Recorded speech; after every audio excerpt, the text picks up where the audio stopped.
katika viwanja vya Mwakasenta ambapo imefanyika ibada ya CCT kwa ajili ya kuombea taifa dhidi ya vitendo vya ukatili ambavyo vinatokea katika jamii yetu, lakini pia wameombea mambo mengi ambayo kwa hali ya kawaida tusingeweza, lakini mkutano huu au ibada hii imetumika kwa ajili ya kusihi wananchi, kwa ajili ya kuombea taifa, lakini pia kwa ajili ya kupinga vitendo vya ukatili. Amina. Kwa majina naitwa Atuketile Filemoni Mwasalemba.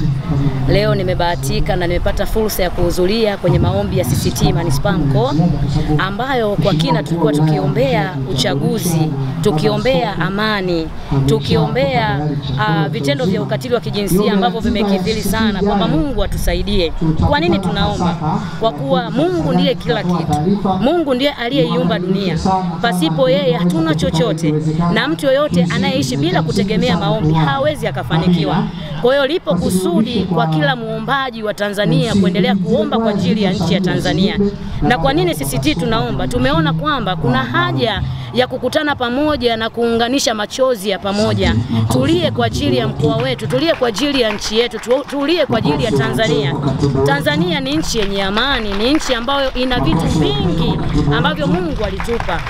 Yombi ni mwenyekiti wa Umoja wa Vijana wa Kikristo Kigoma hapa kwetu, na ni furaha kushiriki ibada maalum kwa ajili ya kuombea nchi ya Tanzania.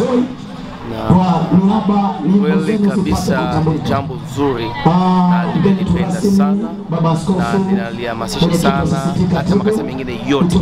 Hii hapa ni CCT, lakini natamani kuona hata makundi yote mbalimbali ya kidini yakikumbuka nchi yetu, kuendelea kuwa na amani na idumishe amani, na vile vile kuendelea kuombea uchaguzi. Bwana ajitwalie viongozi wake ambao anaowataka mwenyewe, na vile vile jambo la kupinga ukatili, hata mimi tunaendelea kulipinga kama kiongozi wa shirika la Joy Davis na Radio Joy. Tunaendelea kupinga kabisa mambo ya ukatili. Sio kitu kizuri. Unajua, uliona kwa mtu mwingine, lakini likija kwako au kwa familia yako utaona uchungu. Kwa hiyo watu wachukue dhamira ya kusema kwamba sote ni kitu kimoja, sote ni ndugu, na tuendelee kupinga vikali sana masuala ya ukatili katika mkoa wetu wa Kigoma, hata zaidi ya Kigoma. Kwa hiyo kwa kweli mimi sina zaidi, mimi nimebarikiwa na nitaendelea kuiombea nchi yetu, nitaendelea kuombea uchaguzi, nitaendelea kuombea amani, endelee kudumu. Tudumisha amani. Amani hii ni ya muhimu sana. Kama tunasali kama hivi mpaka jioni, ni kwa sababu amani ipo. Na kama tunafanya kazi kwa uhuru, kwa sababu amani ipo. Kama tunakula, tunafanya kila kitu, amani ipo. Kwa hiyo amani ya muhimu sana. Kwa hiyo kila Mtanzania, hata wale ambao wanakuja kama wageni wanakaribishwa, wasaidie kudumisha amani. Tunahitaji kujua ibada zetu kwamba Mungu ni Mungu mwenye nguvu.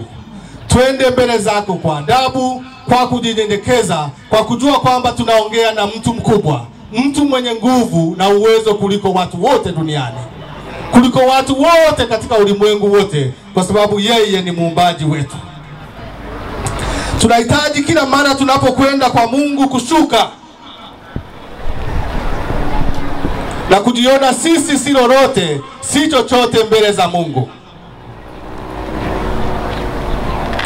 Kuna watu siku hizi wamefikia hatua ya kuona kwamba wanamzidi Mungu, wanakufuru, na cha ajabu kuna mahali pengine unawasikia wakimwamrisha Mungu. Hata Yesu mwana wa Mungu alipokwenda mbele za Mungu alionyesha kushuka na kutii, na alimuomba akisema, mapenzi yako yatimizwe, si kama nitakavyo, bali wewe Baba uliyenituma. Bwana Yesu asifiwe. Mwambie jirani yako, hata kiburi cha uzima